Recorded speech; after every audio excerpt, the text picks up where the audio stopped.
Ika-75 kabanata, sa pagpapatuloy. Sinasabi sa kwento na ang nakaraan ay may malalim na sugat.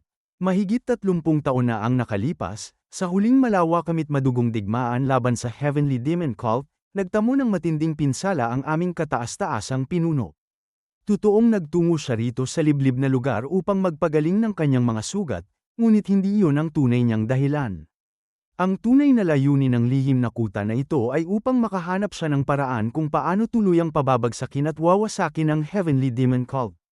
Napasabi naman ng ating bida sa dalawang sundalo ng Blood Demon, bahagyang nakataas ang kanyang kilay sa interes, isang paraan para pabagsakin ang Heavenly Demon Cult.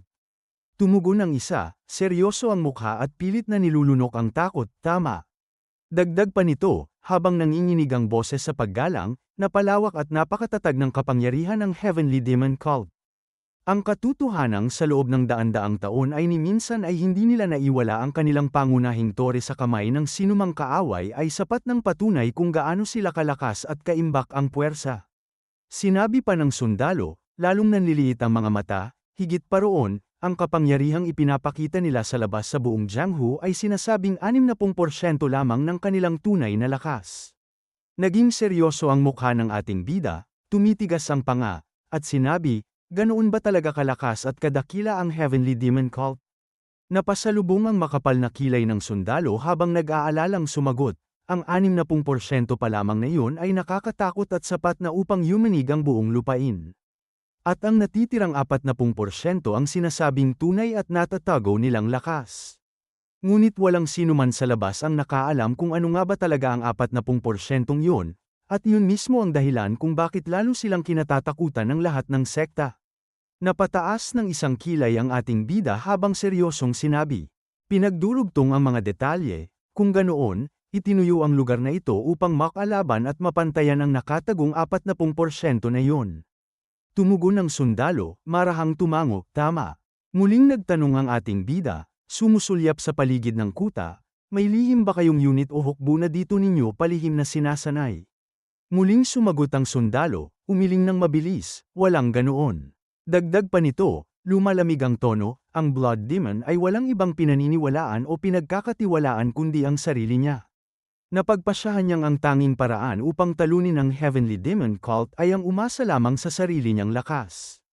Kaya itinayo niya ang lugar na ito upang magsagawa ng saradong pagsasanay at higit pang linangin ang kanyang sariling kapangyarihan at lumampas sa limitasyon ng tao.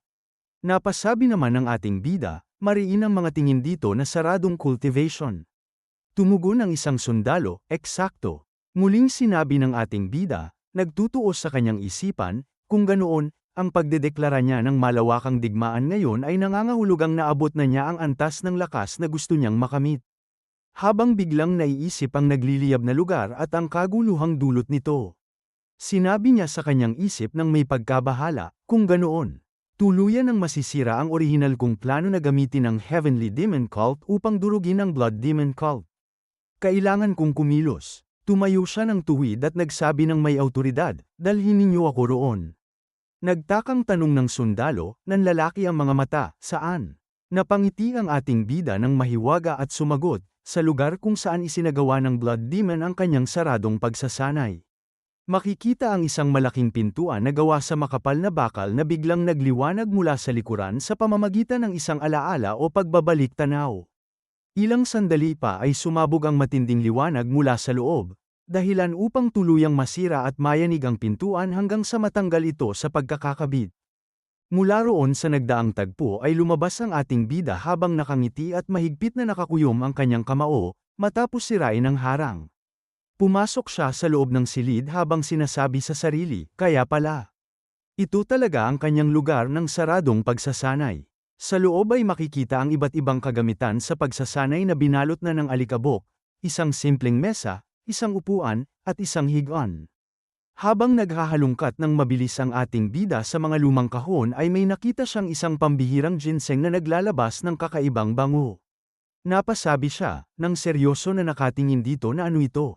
Umupo siya sa gilid ng higaan at tahimik na binuksan ng isang lumang aklat na nakapatong sa mesa. Nakasulat dito ang mga salitang puno ng puot na iniwan mismo ng Blood Demon sa pamamagitan ng kanyang sariling tinta, natalo ako. Kahit marami ang aking naging kalaban at hindi lamang isa, ang pagkatalo ay nananatiling pagkatalo. Hinding-hindi ko na muling hahayaang maranasan ang ganoong kahihiyan.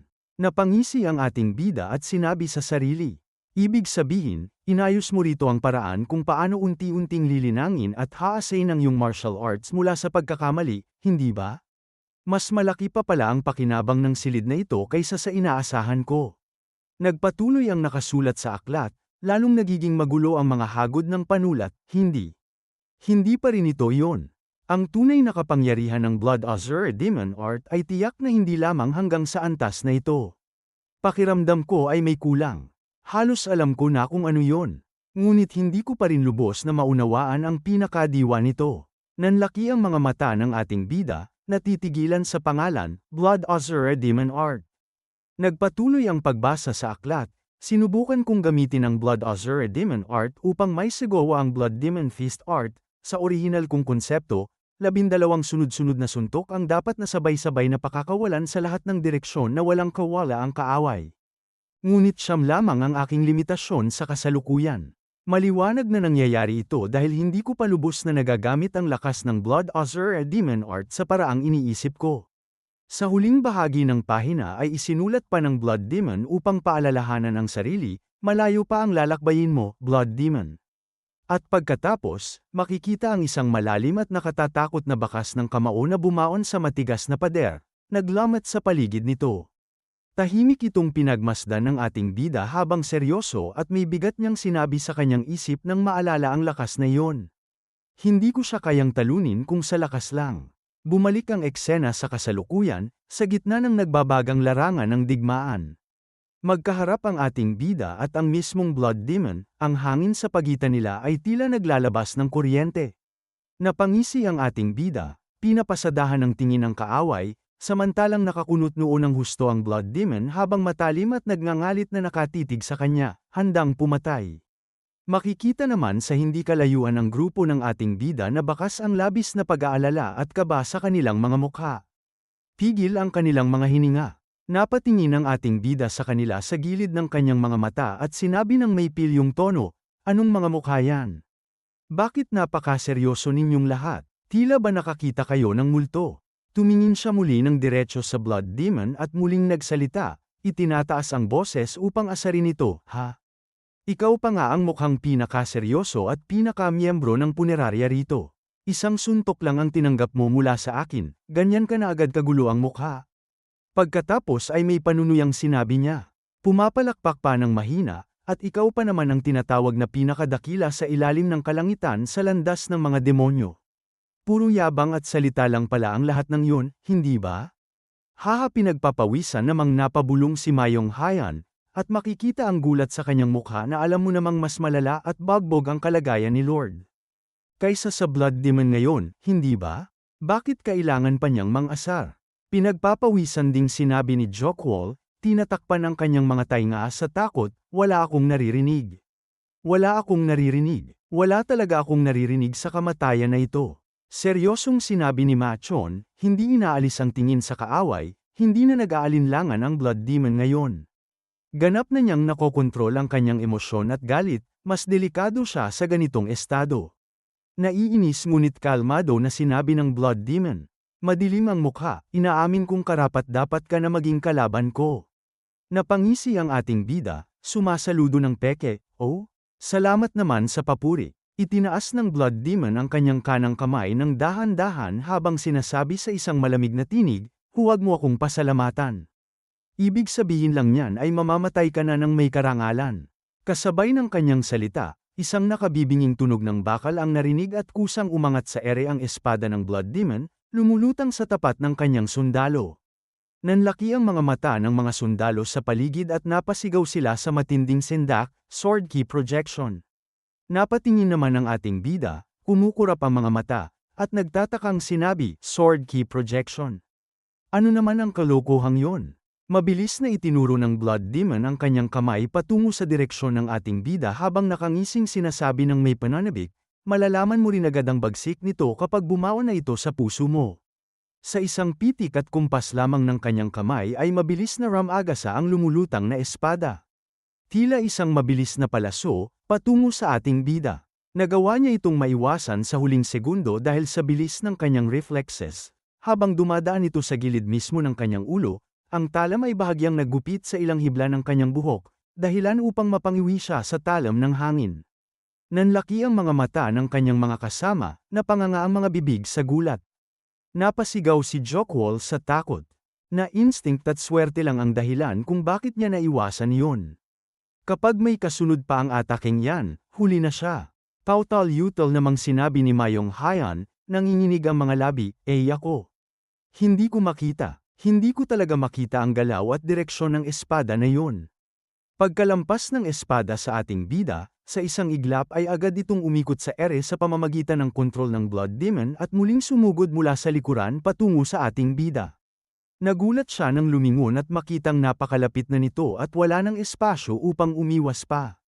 Sa sumunod na sandali, isang napakalakas at nakabibinging pagsabog ang yumanig sa buong paligid, lumilikha ng malakas na shockwave. Nagtalsikan ng mga dambuhalang bato at isang makapal at madilim na alikabok ang tuluyang bumalot sa buong lugar kung saan nakatayo ang ating bida.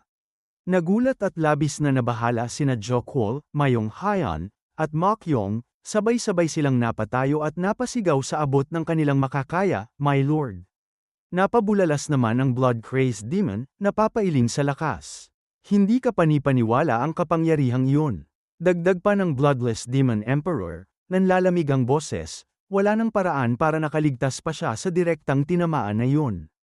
Hindi ba? Napalingon si Mayong Hayan sa gilid at nag-aalalang sinabi, pilit na naghahanap ng pag-asa, sigurado akong naiwasan niya muli iyon. Hindi ba? Buhay pa siya, hindi ba? Tumugon naman si Jockwall, kahit may luha sa mata ay pinatitigas ang loob, syempre buhay pa siya. Matapos ang lahat ng kaguluhang ginawa niya sa mundong ito, hindi siya pwedeng mamatay ng ganoon na lang sa isang lumilipad na patalim. Sa gitna ng makapal na usok, sa isang mabilis at hindi mapansin na galaw, ay bigla na lamang naglaho ang isang anino mula sa selyadong posisyon sa kanyang kinatatayuan. Malakas na napasigaw muli si Mayong Hayan, pilit na tinatanaw ang naglahong figura, "My Lord!" At dito na po nagtatapos ang ika-75 kabanata.